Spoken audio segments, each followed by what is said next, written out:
Welcome to the Frito-Lay podcast, the show where we talk about career growth, courageous leadership, and life-work alignment. I'm your host, Kelly Pokies Burke, and I'm here to help you achieve sustainable success and slay the fear in career.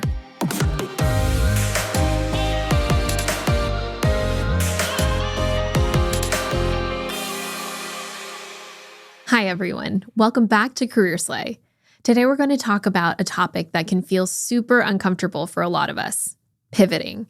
Cue Ross from Friends holding a couch and yelling, "Pivot, pivot."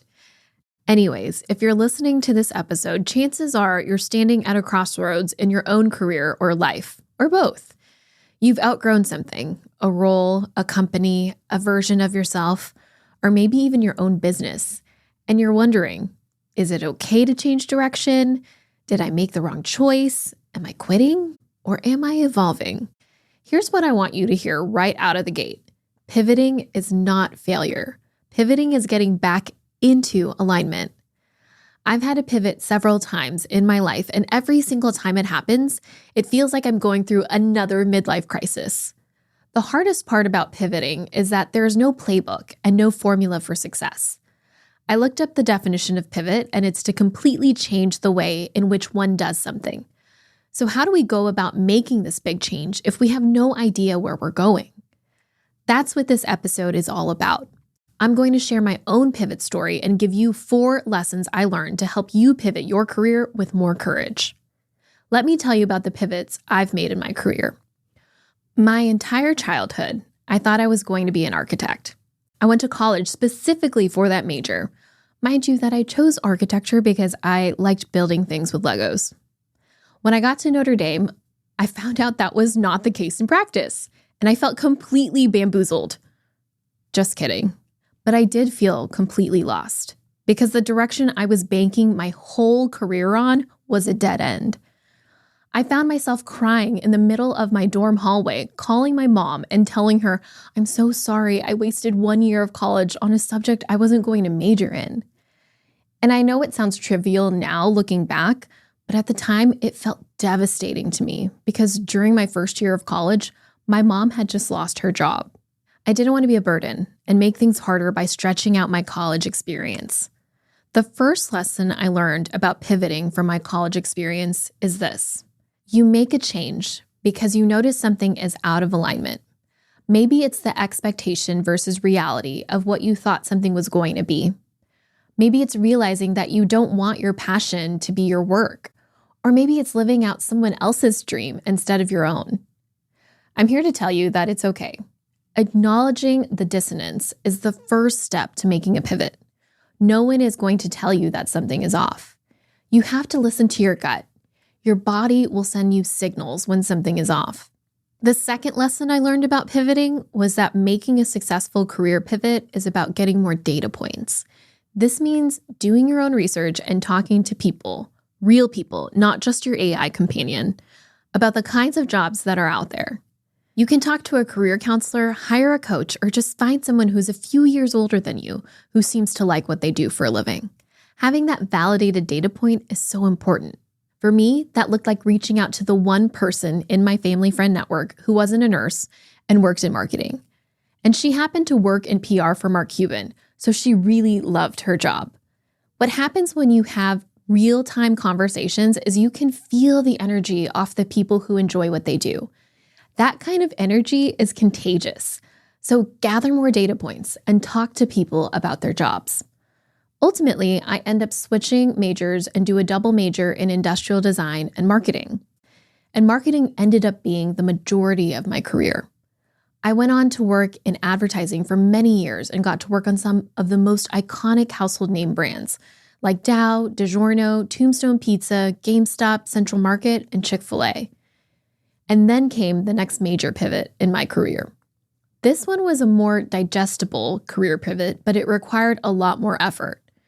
After working in advertising and design for 5 years, I had a feeling that I was going to eventually outgrow my role and the type of work that I was doing as an account manager. I liken it to when a houseplant gets too big for its pot. You can be blossoming in a pot because you're getting a lot of sunshine and someone is watering you, but eventually a time will come where you can't grow anymore because the pot you're in is just too small. When that realization happened for me in my career, I knew I needed to challenge myself and stretch beyond my current capabilities. So the third lesson in pivoting is to get curious. You don't know what you're capable of until you get out of your comfort zone. I decided I was going to go back and get an MBA.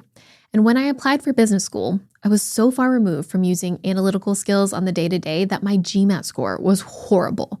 Like, I did not even know how to do mental math, let alone use Excel, which is kind of an important tool for like every course of an MBA program.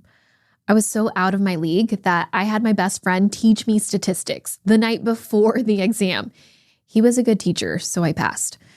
My point being is that if I didn't believe that I could use my strengths and the skills that I already had, I would not have the career I have today. What going to business school taught me was that our own self-limiting beliefs are the anchors that hold us back. See, there's this halo effect of being in the right room with other high achievers. Putting myself in an environment where I was not the smartest person in the room pushed me to grow because I saw what was possible if I was courageous enough to step outside my comfort zone. So after business school, I ended up doing 30 interviews and landing an offer at Frito-Lay to work on their portfolio business. Moving from the creative side of advertising to the more brand marketing corporate side, aka being a client, was a big change because I had to learn so many different skills outside of making ads. At times, I felt like a fish out of water where I had no idea what I was doing. I kid you not, one of my assignments was to go figure out how many seeds to plant in the ground to meet future demand in a year. That aside, I eventually got used to the pace of change, and the more reps I got in and the more problems I solved, the more my confidence grew. I worked in brand marketing for about 6 years before I made the biggest pivot of my career, jumping into entrepreneurship and founding CareerSlay. I'm not going to dive too deep into why I made that pivot, but the short answer is that the career path I was on was no longer in alignment with my life and the broader goals I had for it. My body was telling me this. My mind was telling me this. It wasn't just in my head.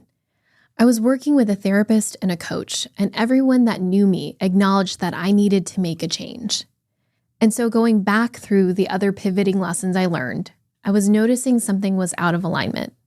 I was getting more data points from people that I trust, and I was curious about what else could be out there besides the path I was on for so long. I landed on the idea that I wanted to be my own boss, and the way forward was through entrepreneurship. Now, to be honest, I could have probably written an entire episode about my journey becoming a founder, and maybe I will break that down someday. But the biggest lesson I learned about pivoting into entrepreneurship is this: you are not starting from zero. I talk to so many clients who are curious about starting a business or making a big career change, but the number one hesitancy I hear over and over again is that I don't want to start from the bottom. Sure, you're not going to be an expert when you make a big change like that, but you're not starting over. You have transferable skills, experiences, and a network that no one can ever take away from you. You have learned things about yourself, what gives you energy, what drains your energy. You know what your strengths and weaknesses are. And the best part is that you don't even have to answer that as an interview question because you're the boss. When I decided to become a coach, I knew I had clocked in over a decade of corporate experience. I knew how to give career advice, but I just needed to learn how to be a more impactful coach. Same thing with speaking. I had decent presentation skills, but I knew to get to that level of being a professional speaker, I had to learn from a professional speaker. When you realize you're not starting from zero, the intimidation factor becomes way less of a barrier. You learn from doing, not sitting and waiting for the perfect moment to start. Because once you realize that time is the most precious resource, the only thing to do is start. You'll figure out the rest along the way because you're a smart and capable person, because you're not starting from zero. The other thing to consider is that you don't have to make huge changes all at once. Big transformation starts with taking small steps forward. You can test your hypothesis on the direction you want to go by making micro experiments. Shadow someone for a day. Start a blog or a podcast. Do something different that would move you closer to alignment, and test and learn before going all in. So we have these 4 lessons on how to pivot. Number 1, noticing something is out of alignment. Number 2, getting more data points. Number 3, being curious about what else could be out there. And number 4, know you're not starting from zero, so just start. So where do we go from here? The thing is, your brain has evolved to keep you safe. So the logic of making a pivot will feel scary. But you know what is scarier than change? Regret. When Jeff Bezos started Amazon, he imagined himself at 80 and asked himself, will I regret not doing this? His goal was to minimize future regrets, especially those from paths not taken, rather than taking action and failing. This mental model helped him leave a lucrative Wall Street job to start Amazon, as he knew he'd regret missing the internet boom more than failing at a new venture. That's the kind of reflective calibration we're looking for when we're ready to pivot back into alignment. So if you're contemplating a big pivot today, but you're scared to make a change, just remind yourself, you're allowed to pivot. You're allowed to change your mind. You're allowed to want more and something different. You are not behind. You are not flaky. You are not failing. You are responding to growth. And that is exactly what strong, self-aware leaders do. Your pivot doesn't have to be dramatic.